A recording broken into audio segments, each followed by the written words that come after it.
try to project. I teach, so I'm pretty good at projecting, I think, but if anybody can't hear me, just let me know, and I'll speak a little louder.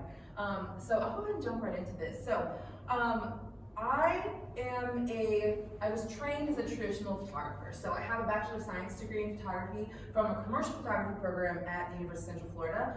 When I was going through that program, I was like, great, I'm like 18-year-old Jillian was like, I am going to move to New York and become a fashion photographer. That's what I want to do. And then I was 2 years into my program and I was like, I don't want to do that anymore. It's not fun for me. I worked commercially still, like outside of school. Like I was, shooting a bunch of things. I was assisting for people. I was doing that work and working in that world, and it just did not serve me. I did not think it was fun for me. And so I was like basically thinking of what my choices would be post undergraduate, and I decided to go to FSU and get a MFA in studio art. And specifically, I wanted to pick that degree because it was a Master of Fine Art degree, but they did not put you into a box or a trajectory in that program. It was a studio art program. So everybody came in as an artist and you were encouraged to do all different kinds of things and whatever you want to do. And basically, I wrote in my letter of intent to all the graduate schools that I applied to that I never wanted to take another picture ever again.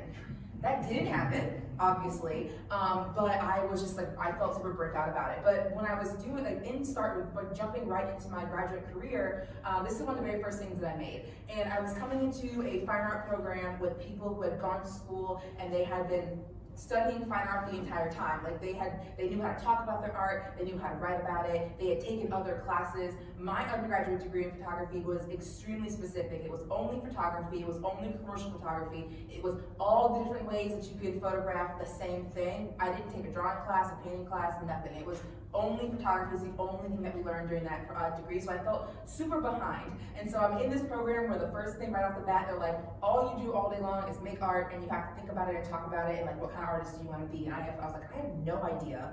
I was like, okay, I know that I don't want to really take pictures, or I don't really know a lot about like the kind of art that could even look like the art that I wanted to make, and I wanted to make all this work that was specifically about my experiences.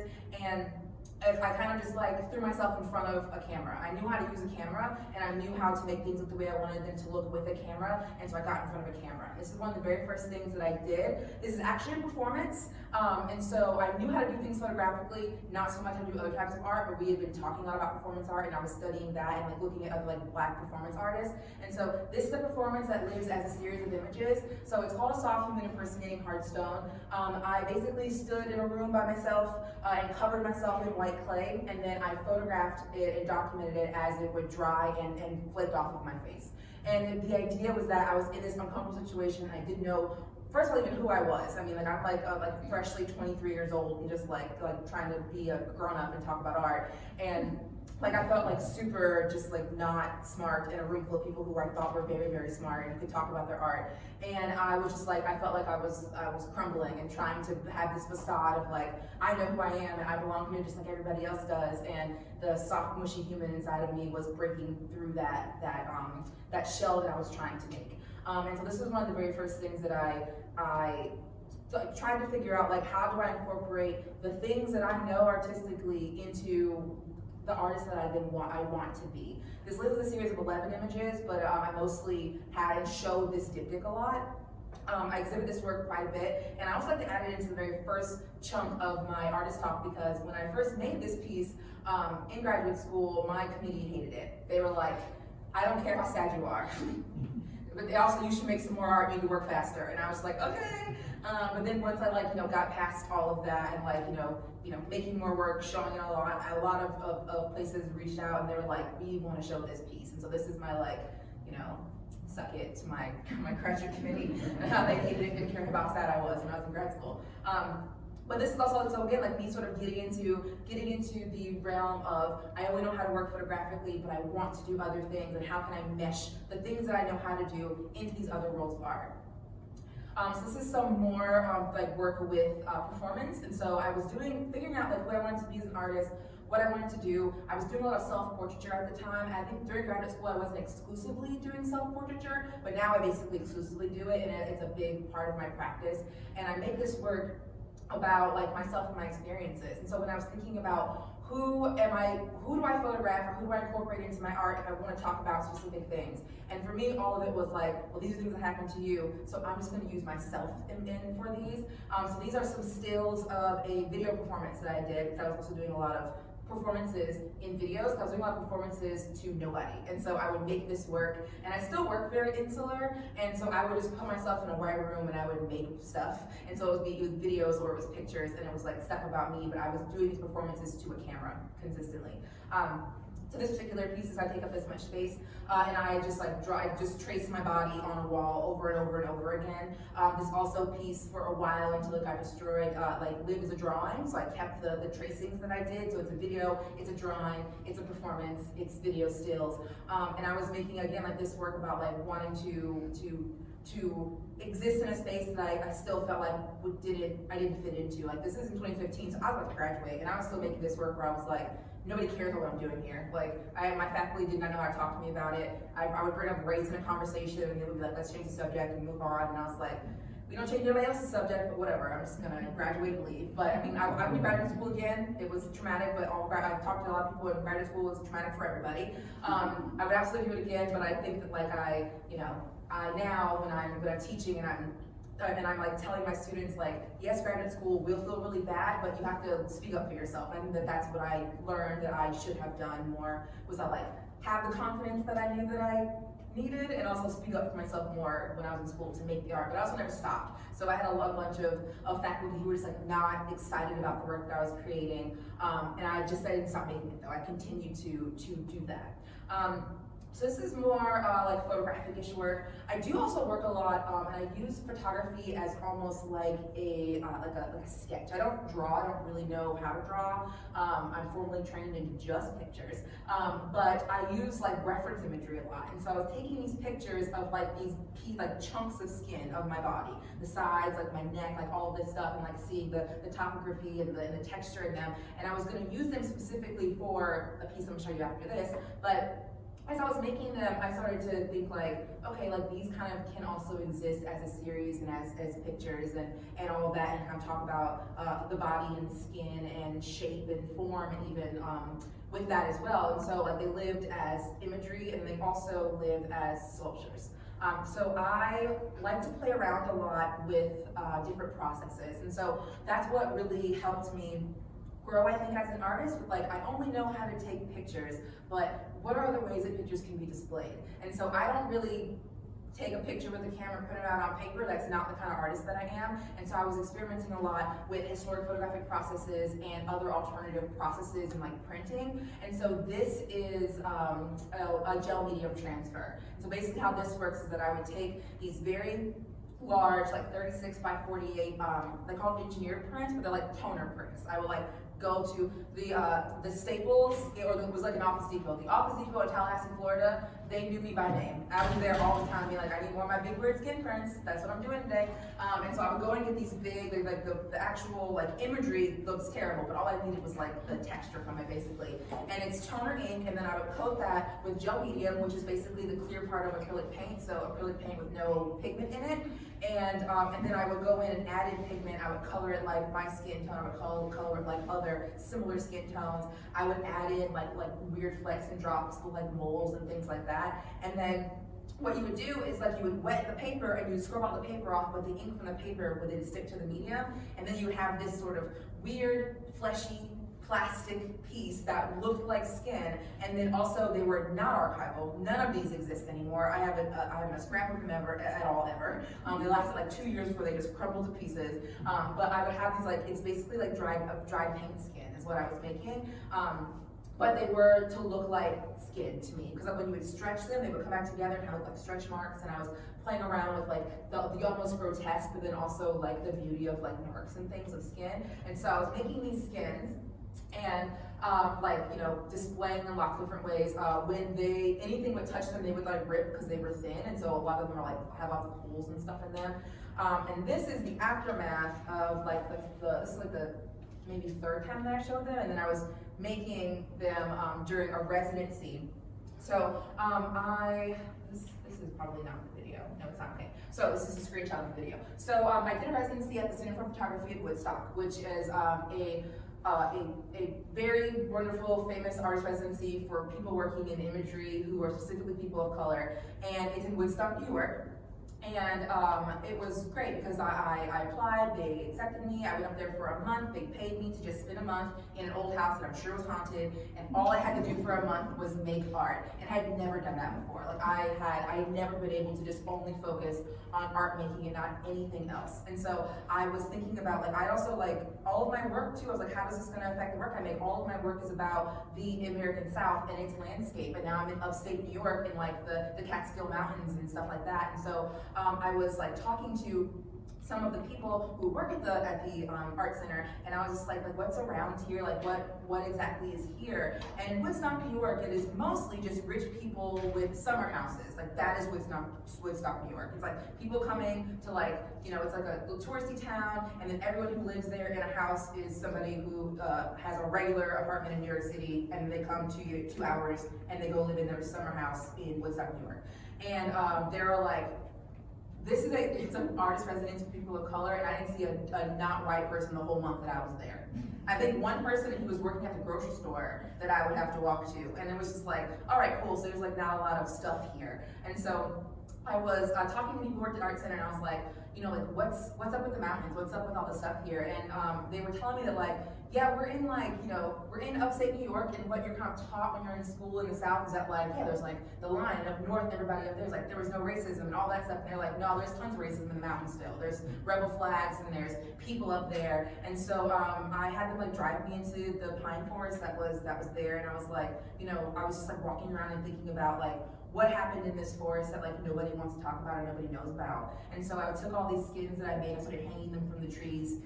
And it's just a screenshot, it's a video. And I started videoing the skins as they would like sway off from the trees, and some of them would fall off. And I made that video to Billie Holiday's Strange Fruit. And so I was just thinking about like what exactly was like, what could happen in this space that, like, I guess maybe even history tells you like nothing would have happened in these forests, but like what happened in this pine forest that nobody wants to talk about.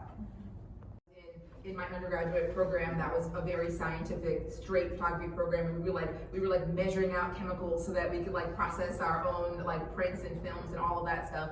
And so I was thinking about like, you know, thinking about that, also thinking about different scientific processes and how they relate to like Black bodies and like how that relates to people's experiences. And I was still thinking about tying all of that in there. And so I decided to do this project called Matriarchal Line, which is also behind me. And this is sort of a documentation of the hair of me, my sisters, and my mom. And because this is a contact printing process, I can't necessarily like have the hair attached to the human and then like lay it on the thing, but you can, but it doesn't work as well. And so when I had to make this stuff, I had to ask for my sisters and my mom to like cut off a piece of hair and give it to me. And you would have thought I asked them to chop off a limb. Like they were absolutely just like, no. And I was like, but if you love me, it's from my art, you'll give it to me.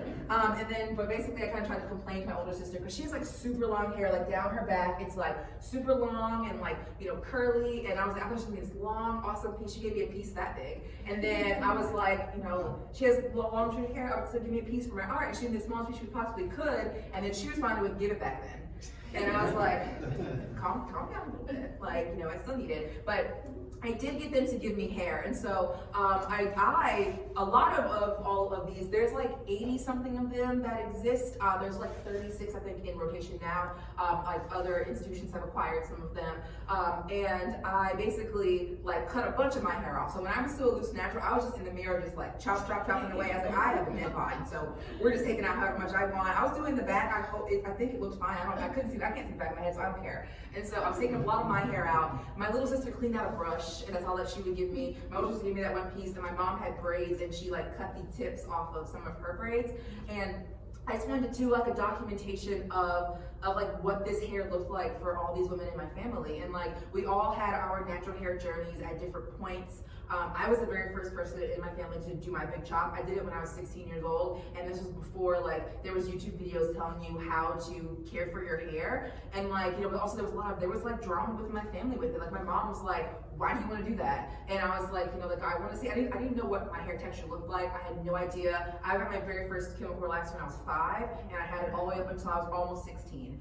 And so my little sister, she did not do her big chop until she was 20, so she got her first perm at 3, and then she had it all the way up until she was 20. My older sister from like, I think she was like 8 to like 35. And so like there was like, it took a while for them to all sort of do their journeys. My mom did it eventually too, and so like, and my grandmother now. So it took a while for everybody to do it, so I wanted to kind of document like what our hair looked like. Also, all of us have different hair textures, which is so interesting to see. Like all of us, exact same blood, but we have this hair that looks different. I have 2 sisters. My little sister has like 4C hair. I have like a tighter 3C, and my older sister has a looser 3C. My mom has 4C hair, and so to see like all of that, how interesting all our different hair textures were. So I wanted to document that and make this piece about it. And so this is kind of you can see like the printing process. So I would coat the fabric, put the hair on top of it, and then you just expose it to the sun, and that's it. And you wash it in water, and then that's your print. And then this was me doing some finishing on them, so I would have to iron them all out, and I just put them in the embroidery hoop. I really wanted to also put them in a hoops. I was thinking about how I wanted to do these. Would they be on paper? What would they be on? And like I grew up as a, I would say like learning traditional girl stuff. My mom sewed, and she tried to teach me how to sew and crochet and embroider and all of those things. So I wanted to also reference like traditional, like female craft within this like female project that I was making. And so that's why I was like thinking, okay, I'll do the hoops. And every time that I show these hoops, I like to show them in a different configuration. And so that's really fun. Sometimes I will, if I install them myself, I'll kind of just bring them to the gallery and like figure out the shape that I want. Or if I'm just dropping them off to the gallery of the museum, I'll be like, you guys can do whatever you want with them. And that freaks some people out. Some people are like, they're like, oh great, fun, I'll do whatever I want. Sydney was like, okay, I want to make like a flowing thing. Like, I love it. You can do whatever you want. And so I love to see other people's interpretation of like what they want to do with these little things. And I was thinking about like, I was like researching like the mortality rates of just like women in the United States. And then I was seeing like the mortality rate of women of color. And then I would see that the maternal mortality rate of Black women is 3 times that of white women in the United States. It's like 2 times that of like of Hispanic and Native women, and just like the idea that like any person could get pregnant and give birth and not die is an actual miracle. You don't Google it. It's terrifying to be like if you have a baby, you can just die at any moment, and that's really crazy. And there's also like the idea that it doesn't even matter sometimes like what your status is or how much money you have. Like Serena Williams almost died, and she's like the richest, strongest, most healthy person ever. And like the idea that can just happen to anyone. And like what that means for like our healthcare system, and how like it's just things are not studied enough for different people, and people that are not considered the norm. And so I was thinking about that, and then I was thinking about like what's another like the lineage, like what things do you learn? And so I learned that if you are born with a female reproductive system, you are born with all the ovum you will ever have. And so when I was growing inside of my mother, like the ovum that I have now is what I have. And when my mother was growing inside of my grandmother, the ovum that eventually became me was inside of her. And this connection that I have again with the women in my family. And so I did this project. This is called Relative. And I was thinking about, I made this kind of like this like series of these subportraits that I was using for several different projects at a time. And I then kind of put them in Photoshop, and I was kind of like meshing these bodies together. And I was thinking about like when a cartoon draws like how cells like form and come back together. It's like 3 arms poking out and one gets sucked back in and stuff like that. So I was like playing around that. So I put these images and kind of like was meshing these pictures of me together. To make like at certain points I have like there's 2 heads, there's 3 arms, there's all that stuff, and I made these large cyanotypes from them. So these are images of me, and there's also plants from the yard that I grew up in, like my parents' property, my grandmother's yard, stuff from the side of the road from the town that I grew up in, and I put them also together on here. So I'm mixing these pictures of me and like all this stuff, and I'm using these plants that were grown on the property that grew me, and the sun that grew me also grew these plants, and like making this collaboration of like a person, and how I feel that like connectivity to like the landscape that I like directly came from. This is some in-process pictures. I have lots of in-process stuff in here because I love to tell people about how I make my work. I did not invent this process. Like, I didn't invent cyanotypes. The way that I do it is a little bit different, and my process, because I make them so large, is definitely different. But I'm happy to teach that to people. I'm an educator. I feel like before I'm anything. And so I love to talk to people about how I make things and how they can also make those things. So these are some in-process images. So this first picture I like to call Chihuahua for scale. That's my daughter. She's right here. So you guys see how big these are. So these images are 3 feet by 7 feet long. And these are made in the direct sunlight. I use the sun to also make them. So the sun that grew the plants and grew my body also made that work. And so I was making these in the front yard of my parents' house. And at the time I was living an hour away from my parents, and so I had a full-time job. So on the weekends, in the month of January, because I had an exhibition that I had installed in that month, I would come home and I could only make like 3 of these maybe a day. And so I could get like usually about 4 or 5 of them on a weekend, and I just came home until I had 14 of them. And so I would come home and I would make it and I would do it in like, I could only had sunlight from like 10 a.m. to like 1 p.m. and that's all that I can make stuff. And so I'd be making these pieces, I would coat the fabric, and I would make what's called a giant, like a contact printer. And so a contact printer is basically something flat, you put your coated paper, your object, and then something heavy glass on top to hold it down. And so I bought a full sheet of plexi. I made my dad go pick it up with his truck and bring it home so I could have it. And so a full sheet of plexi is 4 feet by 8 feet. So I had a 4 foot 8 feet piece of plexi on a folding table. I then put the fabric. I put a large negative. So I print any of my work that is like photographic is printed on just like large inkjet transparency sheets. And so I made that. I put the plants on top, and then I put the big piece of plexi on top. I would clamp it. They were 18-minute exposures, and then at 18 minutes, I would yank all the clamps off, move the plexi, throw all the plants, and then shove the fabric under my shirt, run to the house, and I would rinse it, and then I would see how the exposure looked, and then I have to run and go make another one. And so it was like this very sort of performative process too of like how to get these things made and done in a certain amount of time and like not overexpose them. And at certain times of day I would have to move because the sun would move. So this is the front yard, and by like 12:30 I'm in the other side of the yard to make them, and like it was a long process to kind of get it all done. So I also, I like to experiment with lots of different kinds of processes and things that are photographic adjacent. So this is these are printmaking plates that I made. So they're called solar plates, and they're basically just like UV sensitive brown, like steel plates that are gold colored. And my original idea was I would make these images and I would make all of these prints with them. But then as I made these sort of gold, one of a kind pictures, I was like, I want these to exist as they are, like they are a thing. So I call this piece Golden Girl, and it is basically talking about the idea of gold being a sign of status and also a sign of worth or value. And then the images on there are images of me, but also images of my body. And so they're images of a Black female body on these gold pieces. Like what are they worth? Also, I'm representing the idea of selling body parts, or women even selling their body, like Black bodies being sold, and also like, are these valuable because they exist within the realm of a gallery space? And like, do they like what if I take them off of this gallery wall or from behind this plexi? Are they worth something? Are they worth something because they're gold, or are they worth something because they are art, or are they worth something because they're a body? Like I was talking a lot about that. With this, I've shown that work a couple different ways. I made like an altar with them, with like some cyanotype fabric for another installation. This is a close-up of it. You can't really see it super well, but they're like these, like if you move the plates, there's like a shiny and a dull, and that's how the image shows up. So you can move them around and see what that looks like. I'll go these a little quite quicker because I get chatty. So these are some other work. So when I got my position at the University of Alabama at Birmingham in 2021, in the fall of 2021, and I moved to Birmingham, Alabama. So I'm from Florida. I lived in Florida my entire life.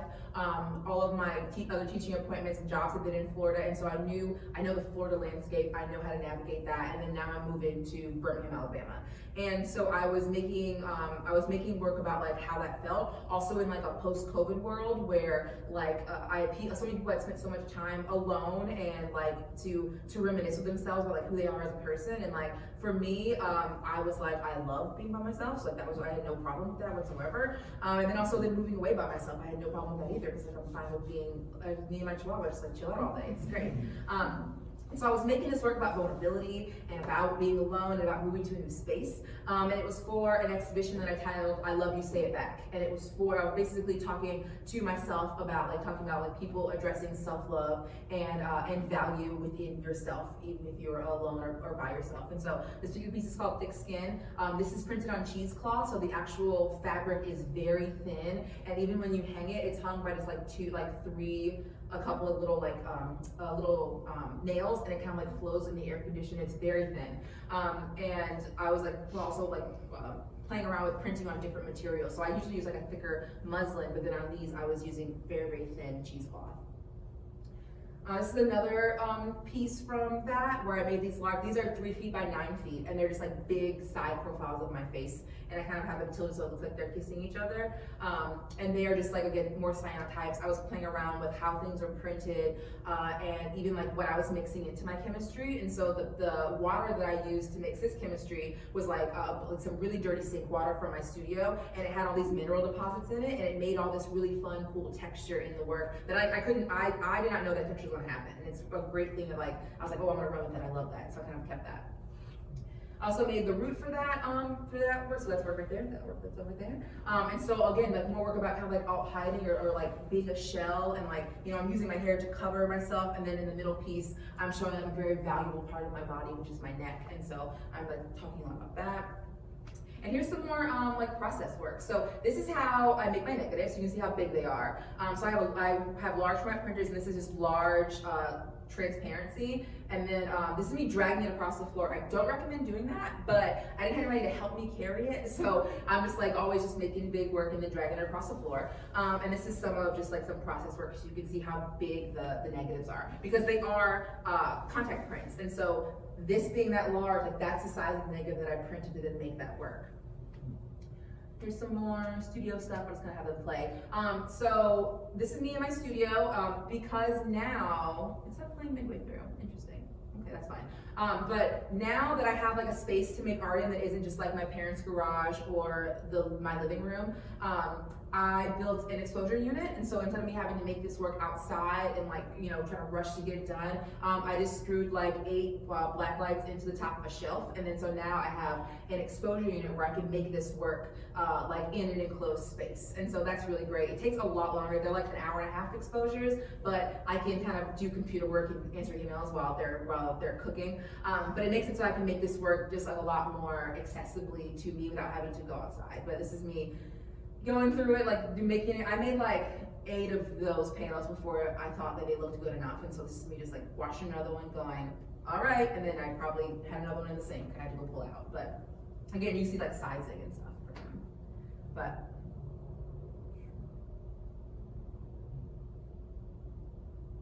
so this is me, like also I was thinking about like when I was making I was making more work and kind of thinking about other things that I could do with my art as well. I'm making these sort of like larger like tapestry works, but I wanted to experiment with like other things and even some more digital processes. And so then I started playing around with the wallpapering. And so I scanned in a bunch of these, and then I made like repeating patterns of them. And then I started experimenting with this material that's called Kodak Phototext. And it's basically like an inkjet printable wallpaper. So that big entry wall is made of. And I printed out a bunch of them, and I started like, you know, I was installing them and making these sort of larger like wallpaper installations with them. And so this is one of them that I installed at the Magic City Wellness Center. It's like a health clinic. And so this is the very first one I made. It's not very big at all. And then so I was like, this is fun. I could do more of this. And the one that's here is the biggest one that I've ever made. It was a slight struggle getting it up there, but it went up and it was still really good. And so I was playing around. So again, talking more about like hair things, also about vulnerability. I have this, an image of the back of my head where it says, and then I have the words saying, run your fingers through my hair. And that's, again, like me talking about, one, like the idea people always want to touch your hair when it's natural and it's big, and they go, oh, what does it feel like? You know, they're amazed that it like feels like hair, and like I don't know what it's supposed to feel like. But also the idea also to like touching somebody's hair being like a very vulnerable moment of like, you know, some people want comfort when they do that. And so like talking about like having those moments and letting yourself be vulnerable. One side did get skipped, and I do want to go back and kind of talk about that a little bit, but if it doesn't go, then we just won't. Anyway, it's the Blue Magic grease container. Come on, there we go.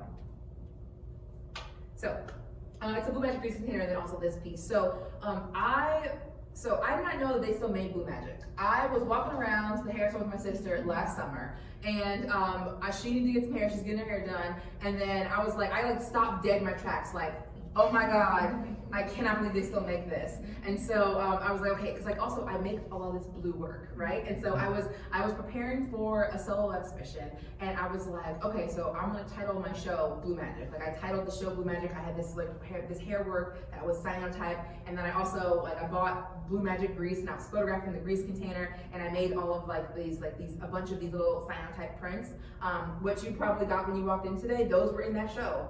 I was like, I'm not gonna do anything with these anymore, so you guys can have them. So, but I was thinking about like what Blue Magic means, that, but also thinking about like the scent memory of it. Like it was like before I even I saw the can and I went, I remember sitting in my grandma's beauty salon and her doing my hair, like sitting between my mom's legs and her trying to take out my braids. She's oiling my scalp and I'm tenderheaded and I'm crying because I just want to go play, and I'm like all this stuff, and she's telling me to shut up and stop. So why are you crying? And having all these memories about what this little container of grease was, so I had a visceral reaction to it, and then when I showed the work and I was putting it on Instagram, I had people being like, I can smell this picture. Like they also would have the same memories to that thing. And it was such a funny thing to be like, I'm having this visceral reaction to this can of grease, and so are all these other people. And basically when I was doing that work too, I was just like, I don't care who understands or gets the relevance of this,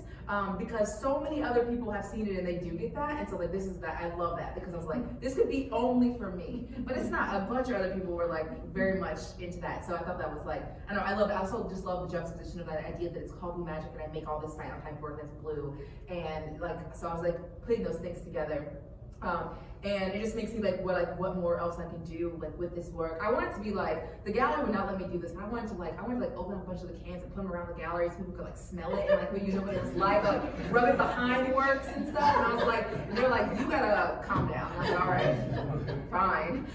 But it's back burner for other things, me wanting to leave on plugged in Marcel irons in a gallery space, and have it not blow up. But that's another thing. Again, I say Marcel iron, people go, oh my God, I'm having Easter flashbacks, So this is the final piece, sort of my current main body of work right now that I'm working on is this piece called From the Ground Up right here.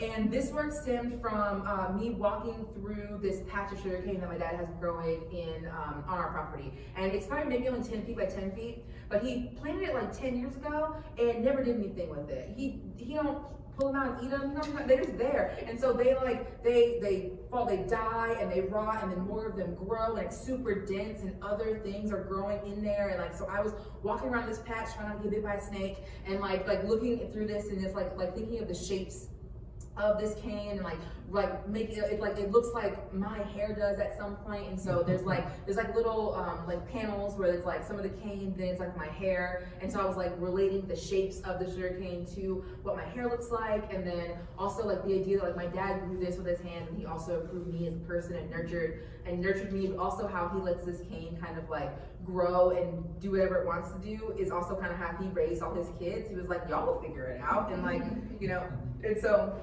I kind of was relating a lot to this patch of sugarcane that was in the yard, and so photographing it and kind of comparing myself up to that, and what it can, how I feel about that, and how growing, and this patch of sugarcane also on the land that I grew up on, the son that grew me also grew this. That patch of sugarcane used to be where we had our pig pen when I was little, and so I'm thinking about what all of that soil is filled with, and all of that stuff. And so I was having moments. It's kind of a meditative thing. I've been in that patch a bunch of times since then, taking more pictures. I was there 2 weeks ago taking pictures in it, and so I'm really exploring more of this landscape, this direct landscape that I grew up in, and how that relates to the art that I want to make now and who I am. And then also talking about my dad in my work. So I feel I talk a lot about the women in my family. I talk about my mom, and I want to talk about my dad a little bit, and do all that stuff. So anyway, that is the end. That's my talk.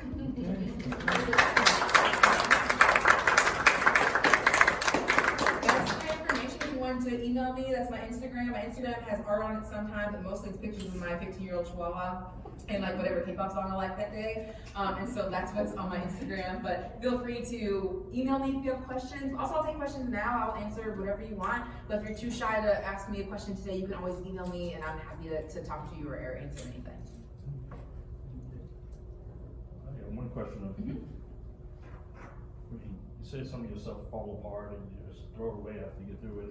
So what about the stuff that don't fall apart? What do you do? Where is it at? So I do, like I store a lot of my art. It's like fabric, so I do that. And I kind of work in fabric on purpose because it's not heavy and it's pretty archival if like moths don't get in it. So like it's easy to just fold up and put in flat files. But I do also make my work primarily to exhibit it. And so I have my work, it places a lot. So like I don't have a lot of work on hand right now because it's up places. Like a lot of it's here. I got some of it in other parts of the country. Some of it's getting shipped other places. And so it gets shown a lot, and so I don't have to worry too much about it being stored because it's just everywhere at certain points, which is good.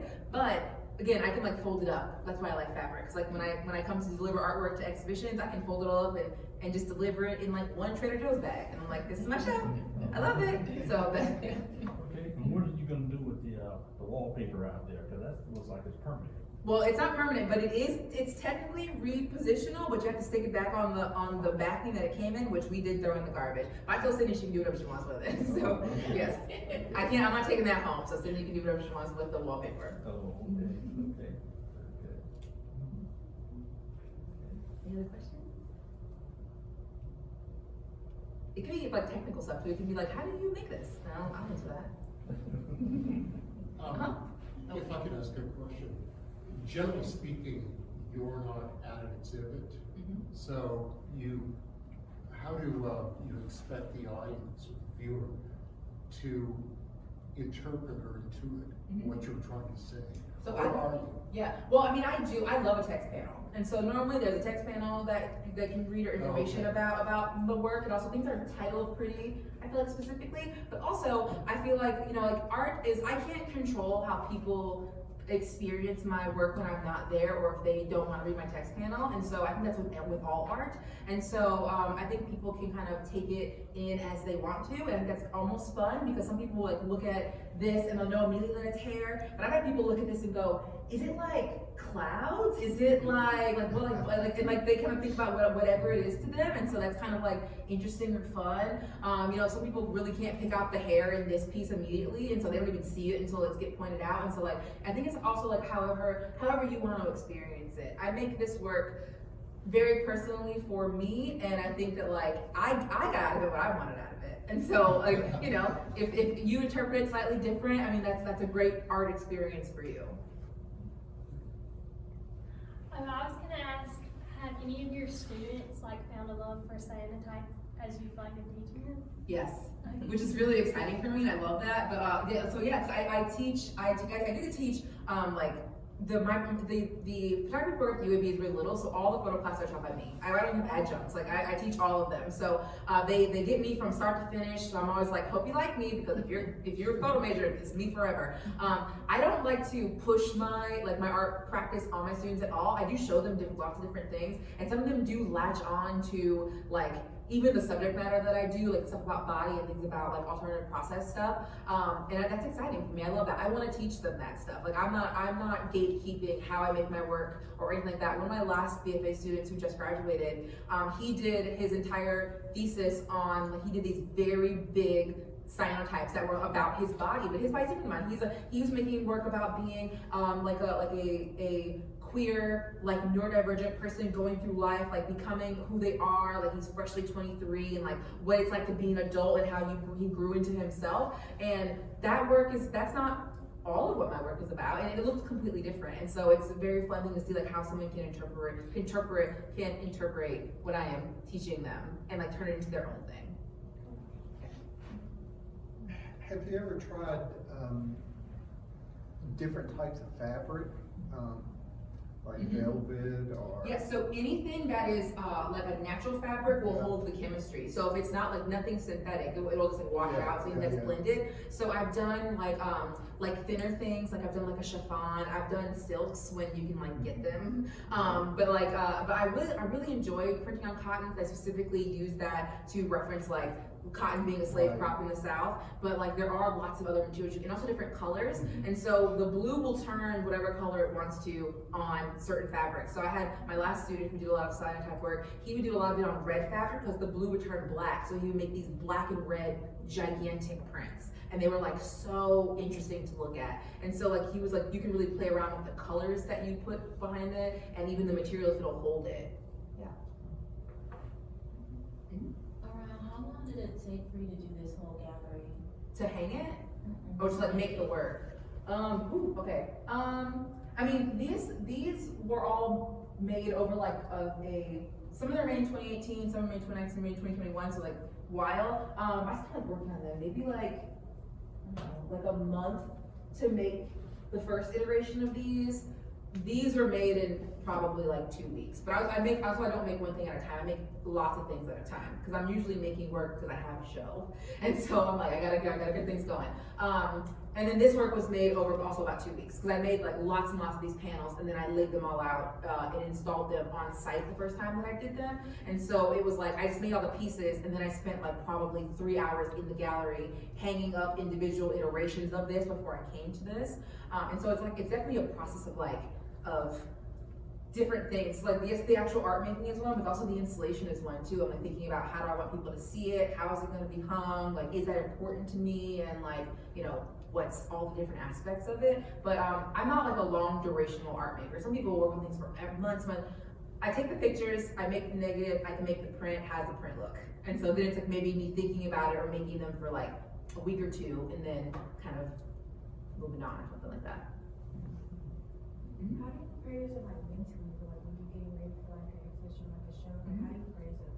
I'm just used to it now. So I used to be, people don't believe me, I used to be super shy. I'm very introverted, but before I had to be forced to talk because I'm a teacher, I used to be like very shy. I did not say anything unless I like knew exactly what I was going to say, and I knew that I was right. That was another thing. I didn't want to look stupid in public. And so I think it was just, I just got over that eventually because I had to do it. It's either I do the public speaking or I don't do the public speaking. There's no in between there. So it's like, I just got to get up there and do it. And so I just got like slowly very, very used to talking. And like now my whole job is talking. All I do all day is answer questions from people. And so I'm just very used to it. I think also too, it's just like, and overall, like after years and years of making work and talking about it, a confidence in talking about it, and that makes you just less scared. And so I'm normally not nervous or scared when I have to do talks, because I just do them all the time. I wish I had a better answer to that. People ask me all the time, I go, I don't know. I just got over it one day. What are you gonna keep the cotton prints? You gonna keep those? Well, the AMA is requiring this one. Okay. And then so my other ones, they're mine. So they go back into my files and they get shown somewhere else, and like things like that.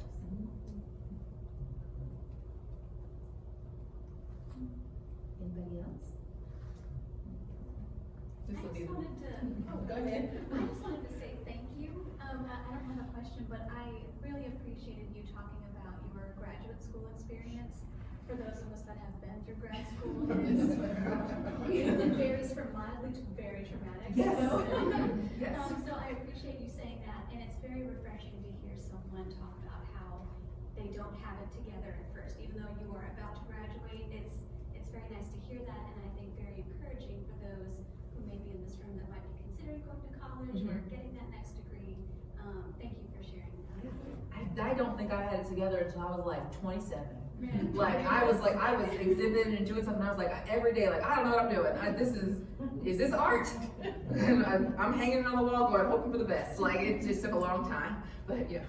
Thank you. I have a question.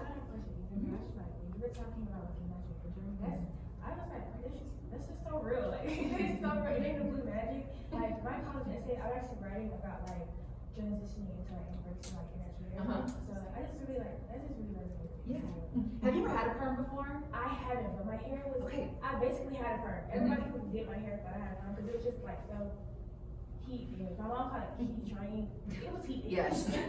But older people love the term trained. They love that. Your hair is dead. It's not trained. Yes. straight. Like, Yes.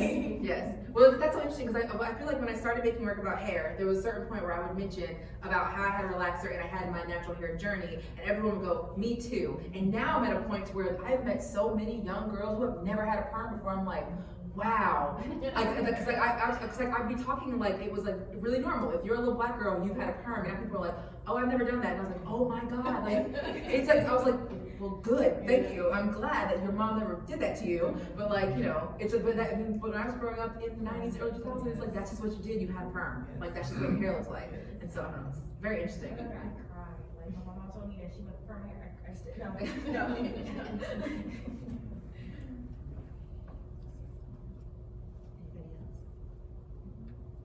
Okay, well, thank you guys so much. Thank you for your time.